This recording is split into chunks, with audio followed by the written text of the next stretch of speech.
What happens when love and ambition collide in the cutthroat world of Wall Street? Fair play isn't just about a power struggle. It's a psychological battlefield where trust shatters, egos clash, and success comes at a dangerous price. This film takes us deep into a relationship pushed to its limits, exposing the dark side of desire, power, and betrayal. Buckle up, because this recap will take you through every shocking twist and turn of one of the most intense thrillers of the year. Emily Myers and Luke Edmonds were more than just colleagues at One Crest Capital, one of Manhattan's most ruthless hedge funds. They were secret lovers, bound by ambition, desire, and an unspoken understanding of what it meant to survive in the high-stakes world of finance. In an industry where weakness is preyed upon and power is the ultimate currency, they kept their relationship hidden, knowing full well that personal entanglements could be as dangerous as a bad trade. For Emily, One Crest wasn't just a job. It was a battlefield where she had spent years proving her worth, navigating a male-dominated culture that thrived on competition and aggression. Luke, too, had fought to climb the ranks, determined to secure his place among the firm's elite. Together, they shared whispered conversations after hours, stolen moments behind closed doors, and dreams of a future where they could finally be open about their love. But as they would soon learn, dreams mean nothing when ambition gets in the way.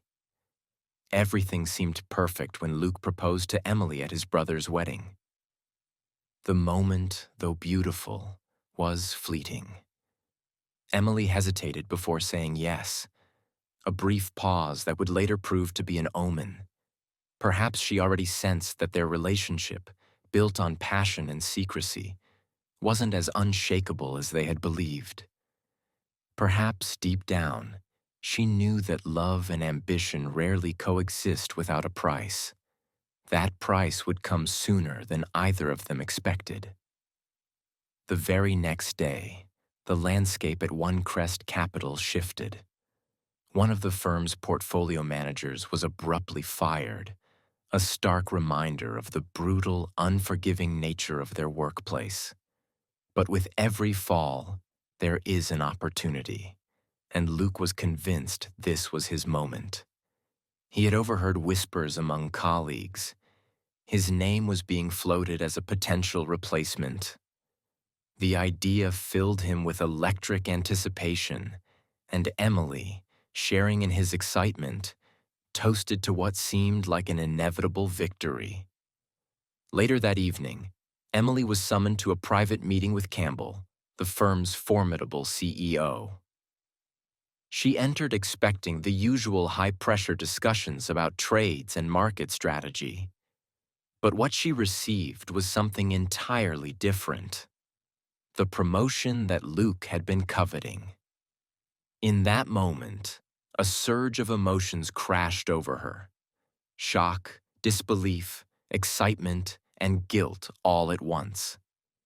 This was everything she had worked for, a validation of her talent and instincts. But it also meant something else. It meant she had unknowingly stepped into the role that Luke had been waiting for. Torn between pride and apprehension, Emily returned home to deliver the news. She told herself that Luke would be happy for her, that their love was strong enough to withstand this shift. And when she finally said it out loud, "I got the promotion," Luke's initial response was exactly what she had hoped for. He smiled, congratulated her, told her how proud he was. But behind his reassuring words, something inside him shifted.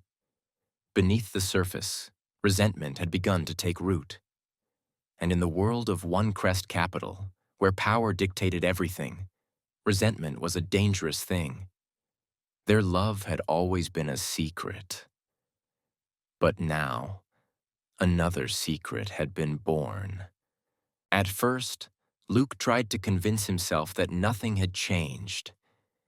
He told himself that Emily's promotion was a win for both of them, that it didn't matter who earned more or held a higher title.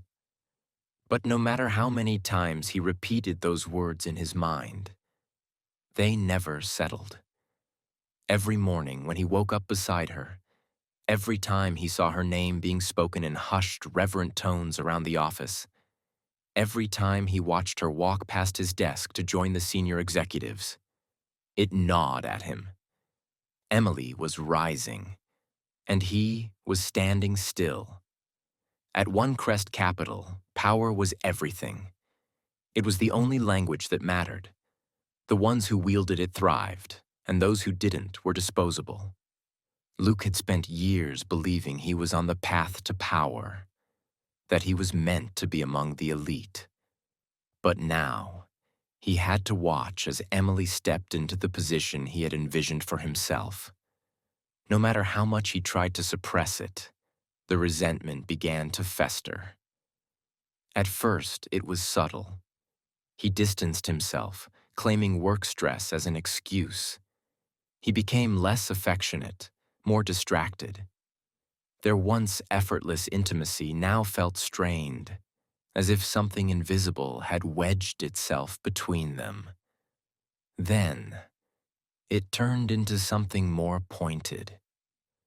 When Emily came home exhausted from long hours at the office, instead of offering support, he made passive-aggressive remarks about how she was one of them now. Cold, ruthless, willing to do anything to climb higher. Desperate to regain his confidence, Luke turned to the world of self-improvement, but not the kind that nurtures growth, the kind that feeds bitterness. He found himself captivated by self-help gurus preaching about dominance, about reclaiming power in a world that sought to strip it away. When Emily discovered he had spent $3,000 on one of these programs, she questioned him, genuinely concerned about his sudden obsession with these toxic ideologies. But instead of explaining, Luke turned the conversation against her. He smirked and told her that maybe she could learn something from it, that maybe she needed to be more assertive, more commanding. The words stung, but they weren't just words. They were a reflection of something deeper. Luke no longer saw her as his partner. He saw her as his competitor. And that changed everything. She knew the consequences of insider trading. She wouldn't throw away everything she had worked for. Instead, she suggested an alternative trade, one that was legal but still high risk. And in the end, it worked.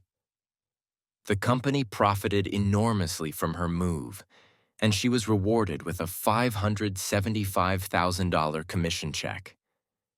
It should have been a moment of celebration. It should have been proof that she had made the right choice. But for Luke, it was just another failure. That night, Emily returned home feeling victorious, ready to celebrate with Luke. She had saved them both from disaster, had made a move that secured her position while keeping them out of legal trouble. She expected him to be proud of her, to see this as a win for them both. But when she walked through the door, she found him sitting in silence, staring at the check. $575,000. A tangible symbol of just how far ahead of him she had gotten. Emily tried to gauge his reaction, but his face was unreadable. The air in the room was thick with unspoken words. She suggested they go out, do something fun. But Luke barely responded. His eyes lingered on the check, then on her, then back to the check. For the first time, she felt something close to fear. The distance between them was no longer just emotional. It was something darker, something dangerous. Emily didn't know what else to do, so she made a choice. A mistake she wouldn't realize until later. Instead of staying home in the suffocating silence, she left. She joined her male colleagues for drinks, escaping into the chaos of the night, pushing down the sinking feeling in her chest. Luke, alone in the apartment, sat there for hours. The resentment inside him had reached its peak, boiling over into something uglier than jealousy. He wasn't just angry that she was more successful. He was angry that she was leaving him behind. He was angry that she was winning. And in his mind, that meant he was losing. And Luke Edmonds refused to be a loser. Luke's desperation peaks when another portfolio manager is fired, and he begs Emily to recommend him. Knowing Campbell has already chosen someone else, she refuses. Unwilling to accept defeat, Luke barges into Campbell's office with a speech about loyalty, only to be dismissed. Humiliated, he spirals further, drowning in resentment. That night, drunk and enraged, he accuses Emily of stealing his future. When she finally reveals Campbell had planned to fire him all along, Luke storms out. The next day, he crashes an investor meeting, exposing their relationship and humiliating Emily in front of the entire firm. She rushes home, only to find him at their engagement party, acting as if nothing happened. Their argument turns violent. In private, the confrontation escalates into a horrific act of violence. Luke overpowers and sexually assaults her, slamming her head against the counter as she pleads for him to stop. The next morning, Emily takes control, telling Campbell that Luke had been stalking her and erasing him from her professional life with one calculated lie. When she returns home, she finds Luke packing, ready to leave as if nothing happened. But she isn't done. Grabbing a knife, she demands an apology. Fear finally breaks him. He sobs, begs for forgiveness. Only then does she drop the knife, smiling as she watches him leave. Don't forget to like this video and subscribe to our channel. Thanks for watching.